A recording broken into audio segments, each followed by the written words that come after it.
A simple life is one that is easy to understand. A simple life is one that is easy to follow through. A simple life is one that has been freed from the complexities of life. And a simple life is one that has a defined direction. Welcome to the third section of the Loving Yourself Properly podcast series. My name is Roger Sofula. In this section, we are going to look at how, as persons who desire to love themselves properly, how we are going to simplify our lives. Life demands simplicity, both in thoughts and in actions. When you overanalyze a simple situation, it makes you to divert from the real solution, which could be easily achieved. So how do you simplify your life? Let me throw in one in the works. Solve one problem at a time. Don't have too much in your mind at a time. Be procedural. We hear that all the time. But how can you actualize that as a person who wants to love yourself properly? So this is what I suggest. Number one, start with what is basic or what is necessary. I don't know where you are right now. And I don't know what or which problems you're facing or situations that you're facing. But out of what you're facing right now, what can you do to remedy the situation, for instance? When you have the options, then you start with what is basic and what is necessary. From that point, then we can talk about do it one task at a time. So once you have identified the steps that you need to take, for instance, to solve a problem, or you break down that task into simple steps. You do what? Break it down, break the task, or break down the solution into simple steps. For instance, you wake up in the morning and your tap is leaking. That is a problem. How do you solve it?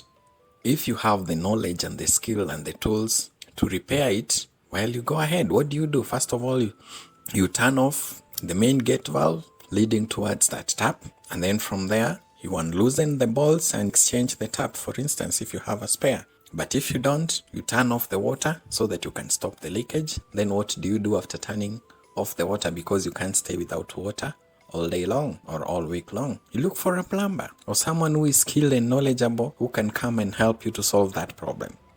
You make the phone call or you make the inquiries, you get the person, you negotiate what it will cost you. After that, you acquire the spares necessary. Then the person gets to work, replaces the tap. Thereafter, you settle the bill, go back to the main gate valve, turn on the water, and see if there is any other leakage. That is a simple step of solving that particular problem. But now, generally, as part of simplifying your life, every situation that you encounter or every problem that you encounter, try to keep in mind that the more problems you try to solve at a go, you could end up in a deadlock, you could end up tired and exhausted and even confused. But if you try to take it one problem at a time, now depending with the necessity and urgency of what you're facing at any particular point, then you realize that it's easy to recognize even when you're making progress. So let's say in the morning or during the day, you are able to fix the leaking tap. In the evening, you are able to change the tire of your car. Then later on or in another day, so you realize that you had several problems, but you've solved them one at a time.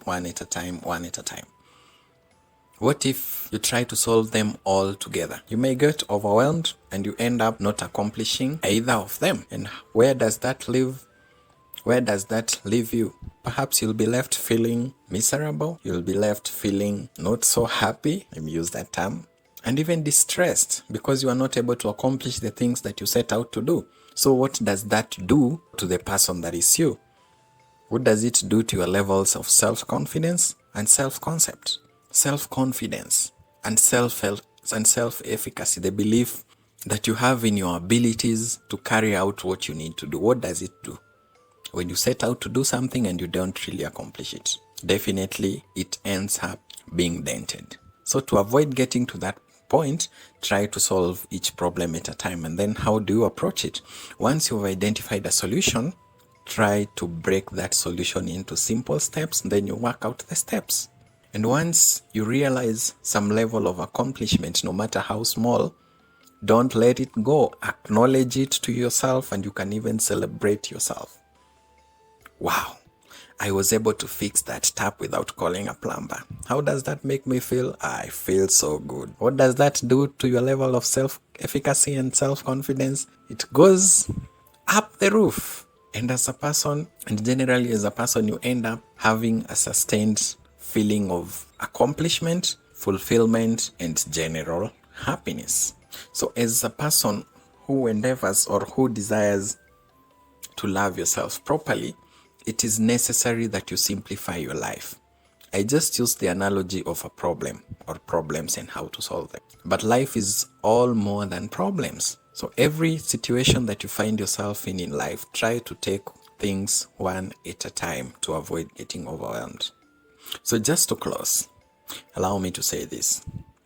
A wonderful lifestyle, or if you desire to have a wonderful lifestyle where you're loving yourself properly, then it will be necessary to avoid complexities that are not essential. Take one task at a time, face one situation at a time, and simplify your approach to life. That is it. Simplify your life. That is it from me, Roger Sofula. Let's meet in the fourth section. Thank you so much for listening. Bye-bye.